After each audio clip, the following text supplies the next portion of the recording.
그 본부장님 나와주시죠. 예.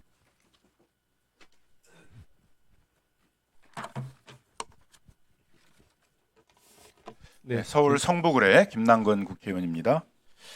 저는 이제 그 국민연금의 스튜어드십 활동에 대해서 좀 증인심을 하려고 하고 있습니다. 예. 먼저 앞부분은 우리 금융위원장님하고 같이 질문을 들어보도록 하겠습니다. 저희가 상법 개정을 통해서 이제 회사의 지배구조 개선에 관한 개선들은 이뤄냈는데 문제는 법을 만들면 바로 지배구조 개선이 되는 게 아니잖아요. 일본의 사례를 보게 되면 일본은 지배구조 개선과 스튜어드십 활동의 활성화를 동시에 했단 말이에요.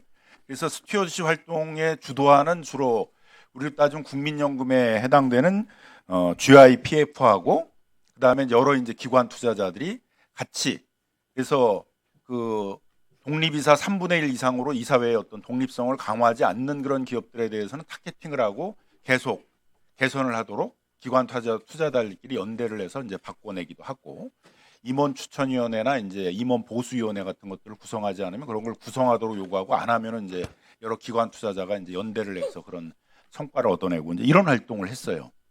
근데 우리는 지금 국민연금이 그런 스튜어드십 활동을 하는지가 사실은 이제 세모표예요.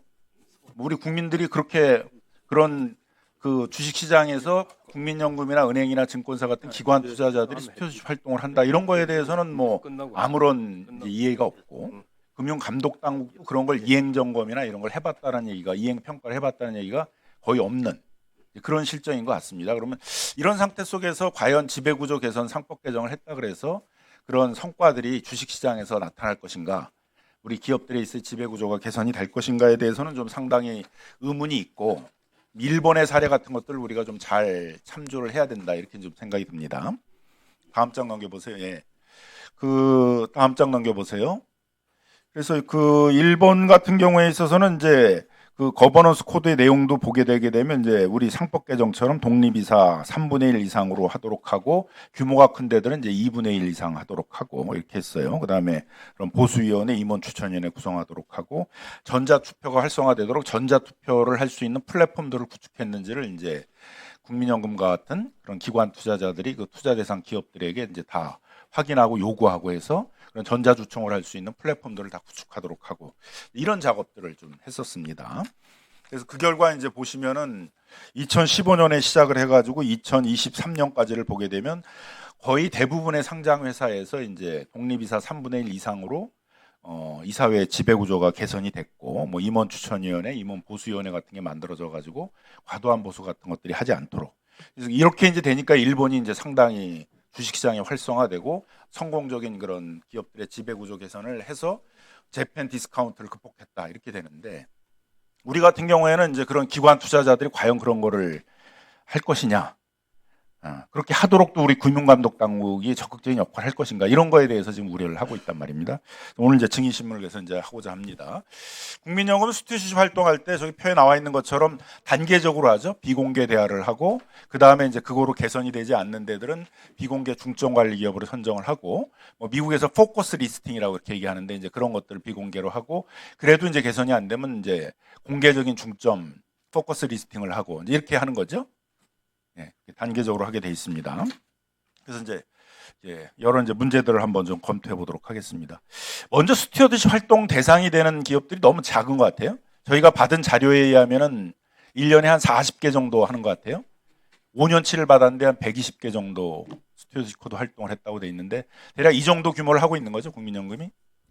네, 국민연금은 전체 한 1000여 개 기업에 대해서 ESG 평가를 하고 있고 그리고 연간으로 보통 한 150개 정도 기업에 대해서 실질적으로 이제 이런 예, 뭐 비공개 대화나 이런 걸 비공개 요구하고 있는 것들은 중점관리 인게이지먼트를 대상으로 해서 하고 있는 거는 한 하고 40개 있습니다. 정도. 그 중에서 이제 네, 그 뒤에 한꺼번에 좀 답변해 주세요. 우리 시간이 많지 않아서. 그 중에서 한 20개 정도는 선정을 해서 예. 그다음에 이제 관리하고 중점 관리 대상의 사안도 보게 되게 되면 주로 배당 정책, 임원 보수, 한도 적정성, 그다음 횡령 배임과 같은 이제 법령상 위반 행위가 있었냐. 이 세 가지 행위에 주로 중점적으로 하고 있죠. 그 뒤에 예, 이제 추가로 뭐 산업 안전이나 이런 게 추가가 맞습니다. 됐고. 중점 관리 사항으로 6가지 자, 정도로 하고 있습니다. 뒤에 이제 한꺼번에 좀 답변해 주십시오. 그 다음 표를 보시면 이제 우리 공개 중점 관리 기업으로 선정된 사례가 보니까 딱 2번 있었어요. 두 번 있었는데 거기까지 가려면은 먼저 비공개 대상 기업으로 선정돼서 한 또 1년 하다가 비공개 중점 관리 기업으로 또 1년 하다가 공개 중점으로 이제 가는데 이렇게 가다 보니까 뭐 한 3년 4년 걸리는 것 같아요. 다른 나라에서 이제 문제가 있으면 바로 포커스 리스팅 공개 중점 대상으로 해가지고 그걸 통해 개선하는 사례 같은 것들도 있는데 네. 우린 좀 너무 그 상당히 좀 속도가 느리지 않느냐 이런 방식으로 해가지고 과연 개선이 될까 의문이 들어요. 그 다음에 이제 비공개 중점 관리를 하는데도 마찬가지로 시간이 많이 걸리고 그 다음 이제 그 비공개 대상 기업으로 선정해서 대화를 하는데도 상당히 시간이 걸리고 이런 상황이 있는 것 같습니다. 그다음 이제 또 두 번째 문제점 중에 하나가 중점 관리 대상 선정을 하는데 이제 이 적극적 활동하는 데까지 이제 이렇게 시간이 많이 걸리고 그다음 또 세 번째 문제 중에 하나가 이제 이 주주대표 소송의 경영 참가형에까지 간 예가 별로 없는 것 같아요. 다른 나라의 연기금들은 지배구조 개선을 안 하고 뭐 법령 위반 행위가 있고 회사에 손해를 입히고 그러면 뭐 주주대표 소송 같은 그런 손해배상 소송 같은 것들도 제기하고 그러는데 아직 우리 국민연금이 주주대표 소송을 제기한 적은 없죠? 네, 현재까지는 그렇습니다. 그런 계획 같은 걸 해본 데는 있습니까? 저희들이 이 관련된 내용을 가지고 그 수탁자 책임 전문위원회와 그 문재인 정부에 있어서는 이제 문재인 정부에서 만든 스튜디오 코스 내용에 보게 되면은 주주 대표성과 같은 적극적인 경영 참가형의 스튜디오 코스 활동도 하는 것으로 되어 있었죠. 예, 예, 그로부터 한 5, 6년 지났는데 한 번도 없었어요. 그다음 이제 네 번째 문제점도 한번 보도록 하겠습니다. 국민연금과 다른 기관 투자자들이 같이 연대 활동을 한 적도 없는 것 같아요. 다른 나라 같은 경우는 특히 일본이라든가 미국 같은 경우에 있어서는 그 연금 자체가 갖고 있는 건 5% 정도밖에 안 되니까 그냥 독자적인 활동을 하게 되면 최대 주주가 그걸 들어줄 리가 없죠. 그러니까 이제 아주 심각한 문제가 있게 되면 연대 활동들을 하는데 그런 활동들도 거의 없었던 것 같습니다. 그렇죠?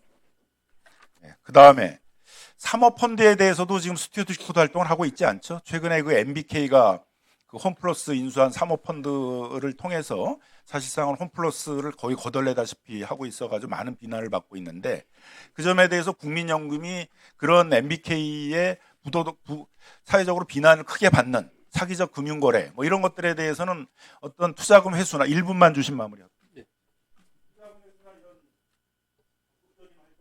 라고 이제 기대를 했는데 국민연금은 그 대체 투자에 대해서는 사모펀드에 대해서는 스튜어드십 코드 활동 안 한다 이렇게 지금 답변하고 있죠.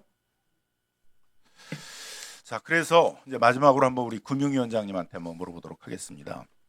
일본은 보니까는 이제 이렇게 밸류업 정책이 성공했던 것 중에 하나는 지배구조 개선 활동들을 이제 스튜어드십 코드 활동과 연계해서 실현을 해냈는데 그렇게 할 수 있었던 거는 금융감독당국이 그 우리 국민연금에 해당되는 그런 공무원연금이나 기관 투자자들에 대해서 적극적인 스튜어드십 활동을 하는지에 대해서 계속 이행점검을 하고 이행평가를 하고 그랬어요.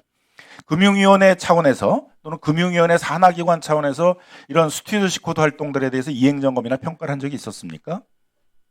네. 없었죠. 네. 네, 그래서 앞으로 이제 이걸 꼭 해야 된다고 생각을 하고요.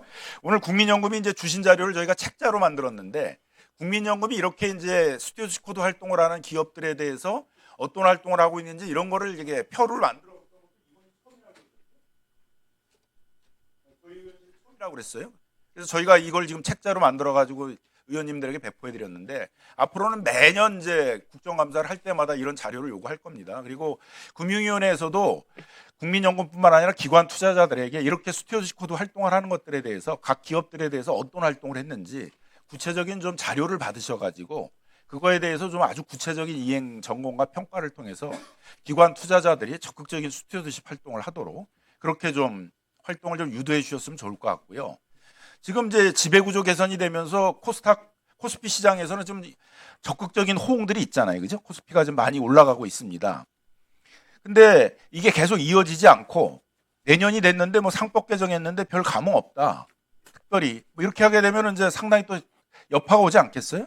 내년이 대대적으로 우리 국민연금이나 기관 투자자들이 스튜어드십 활동을 통해서 그런 지배구조 개선 한 제도를 가지고 그 기업들의 지배구조도 개선해내고 배당 성향도 높여내고 이렇게 해야 됩니다.